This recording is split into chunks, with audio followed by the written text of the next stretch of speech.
heard countless Etsy sellers say the first 100 sales are the hardest. I guess that's why there's so many YouTube videos about how to make your first 100 sales. I have to agree, my first 100 sales were the hardest, but mainly because I had no idea what I was doing. It actually took me 25 days to make my first sale. On day 25, I made 3 sales, and those were products that I no longer sell in my shop. In this video, I'm going to tell you how I would get my first 100 sales on Etsy if I knew then what I know now.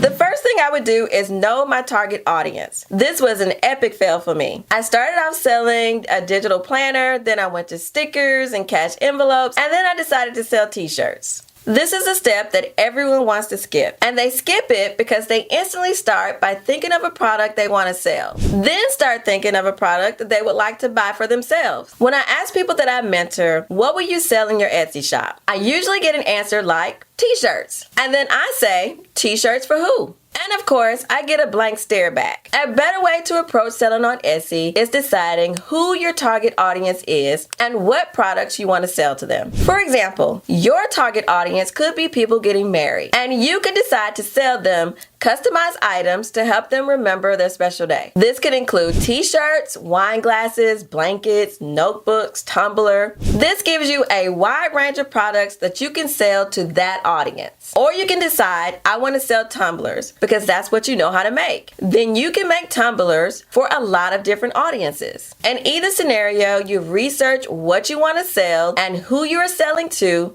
so you have a roadmap to your shop. To do your research on Etsy, you can use a tool like Everbee. Everbee is an Etsy analytics tool that connects to Etsy via a Chrome extension. When you do a search on Etsy, Everbee allows you to see details about those listings, which include the estimated monthly sales and revenue made from that listing. Everbee's numbers are not 100% accurate, but it will give you a good idea of what is selling on Etsy and what isn't. Use it as a guide. When choosing your target audience and your products, use Everbee to determine if people are buying that product on Etsy now. It's best to know this before you start creating products.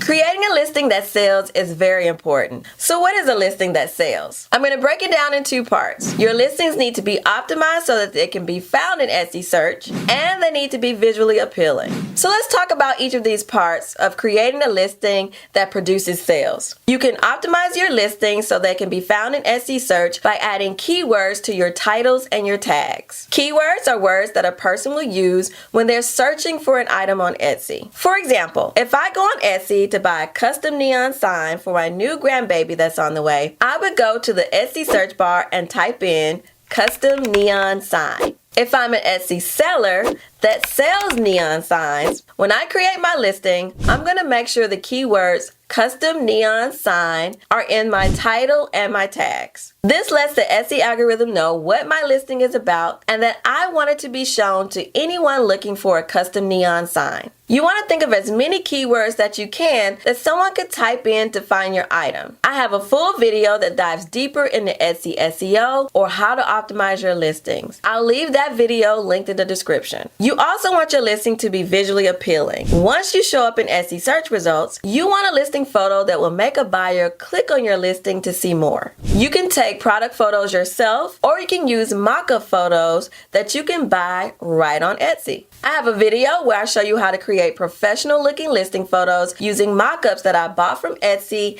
and then edit in Canva. I'll leave a link to that video in the description. Just remember, when shopping on Etsy, a buyer depends heavily on the photos that are added to a listing. If your photos are bad, they're less likely to purchase from you. Have you ever been looking for a new place to eat? You pull into a restaurant parking lot and there are no cars. It's peak dinner time and all of the other restaurants have full parking lots. What do? I leave.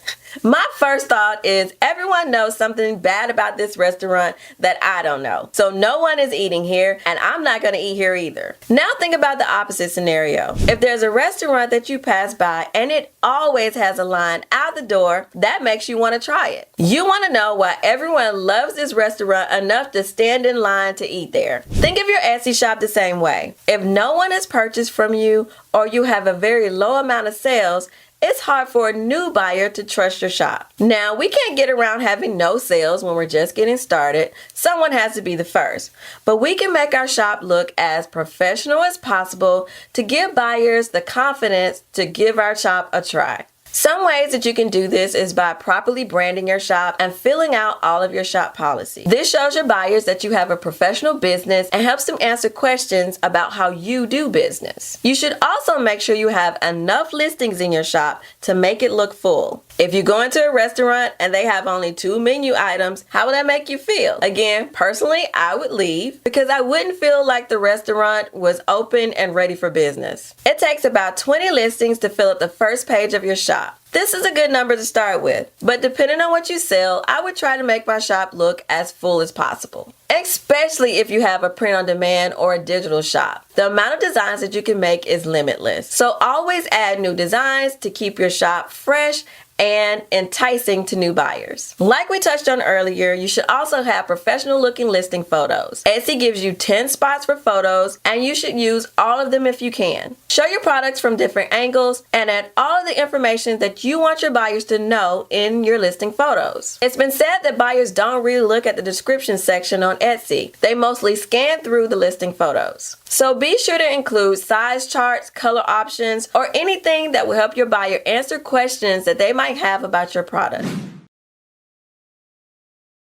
One thing that I do to increase sales in my shop is run flash sales. I do this to give my listings a little boost in the Etsy algorithm, especially when I post new listings. I will normally add new listings to my shop in batches. So let's say I create 10 new listings in a day. I will run a flash sale on those 10 listings and include any other listings that I'm targeting for sales in the next 3 months. For example, right now I'm preparing for Q4, it's August, and I've been preparing Halloween, Thanksgiving, and Christmas designs since July. I've been creating new listings daily. Each day I run a flash sale, which is just a short sale that will last for that day. What I want is for my new listings to show as being on sale. What I want them to have is that message that says 5 hours left or 2 hours left to create a sense of urgency to buyers. Now, I might plan to run a sale on these items for an entire week, but I create a new flash sale daily so I get the countdown message when a buyer views the listing.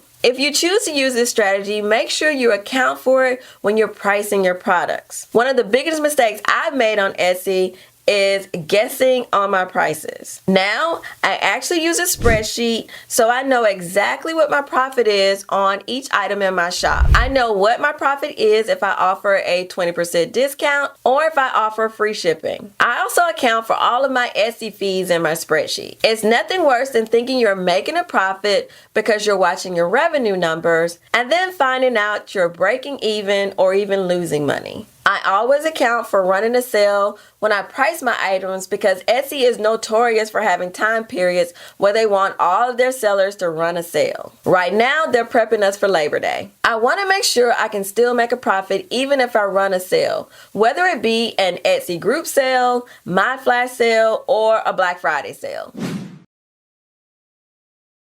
I'm going to use Amazon as an example for this tip. Most people shop on Amazon, but if you don't, think about shopping online in general. When you find a product you're thinking about buying, what do you do before you make your final decision? You look at the reviews. You want to see what real people think about the product you're buying. The same is true on Etsy. This is why getting 5-star reviews is so important to the Etsy algorithm. It's a key indicator that people like your product, which tells the algorithm that it should show your product to more people by pushing it closer and closer to the first page of the search results. When you post a new listing, it's very important to get sales from that listing and get positive reviews. It may take some time to start getting sales, but once you do, make sure your product is awesome and give 5-star customer service. Answer questions quickly, handle issues kindly, and make the buying experience for the customer pleasant. After you make a sale and you know the customer has received the item, you can thank them for the sale and ask them for feedback. Most people won't mind helping you out, especially if they liked your product. I also want to add that if by chance you get a bad review, reach out to the buyer to find out why and see if there's anything you can do to fix the problem. I've had customers change a 1-star review to a 5-star review just because I reached out to them and showed that I really value them being happy with their purchase. Now that we know how to get our 100 sales, let's work on those listing photos. This video shows you how to create the professional looking listing photos that you see all over Etsy using Canva.